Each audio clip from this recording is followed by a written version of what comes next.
ধাক্কাধাক্কি যে আপনারা করবেন না, আপনাদের এই যে আমলনামা তো আমার কাছে আছে। পেকুয়ার ভাইয়েরা, এটা তো আমার ওয়ার্ম আপ প্রোগ্রাম। আমার বিভাগীয় প্রোগ্রাম হচ্ছে 8 বিভাগে 8টা। কয়টা? এটা কেন নিলাম? নেয়ামতুল্লাহ নিজামীর জ্বালা থেকে বাঁচার জন্য নিলাম। ওর জ্বালাতনে ও পারে না মালয়েশিয়া থেকে আমার টেনে নিয়ে আস, চার্টার ফ্লাইট ভাড়া করে পারে না নিয়ে আস। এমন কোনো মাধ্যম নাই, এমন কোনো ওয়ে নাই সে ধরে নাই।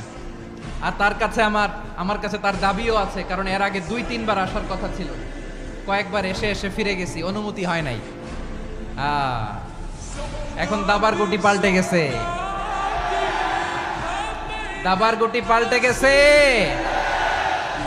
এক মাঘে শীত যায় না, কিন্তু আমরা স্মরণে রাখি না, ভুলে যাই। এটাই বড় আফসোস প্রিয় ভাইরা। তো এটা ওয়ার্ম আপ প্রোগ্রাম, এটা ওয়ার্ম আপ উদ্বোধনী প্রোগ্রাম, বিভাগীয় প্রোগ্রাম আমার জানুয়ারি থেকে শুরু। তো যা যা করছেন আমার সাথে পেকুয়াতে সব কিন্তু বয়ান দিব, ওই জায়গায় সব বলে দিব পেকুয়াবাসী কি করছে। আমি তো ভাবছি পেকুয়ার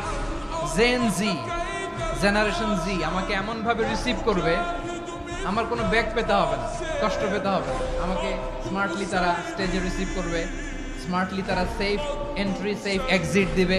তো বাস্তবে তো উল্টা, একেবারে উল্টা। আমি জানি জায়গা নাই, ওই যে দেখছেন উত্তর রেডি আছে। আমি জানি যে ধারণ ক্ষমতার অনেক বেশি লোক হয়ে গেছে, এটা আমি জানি। ভালোবাসা কোনো আইন কানুন দিয়ে মাপা যায় না, এটা আমি জানি। এটা যে ভালোবাসার বহিঃপ্রকাশ, এটাও আমি বুঝি। ভালোবাসাকে আটকায় রাখা যায় না।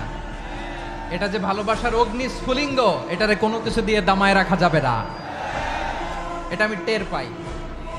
এজন্যই মনকে বুঝতে যেটা ভালোবাসা। মেহেরবানি করে অল্প কয়েকটা মিনিট একটু সুশৃঙ্খল আমার সাথে থাকতে হবে।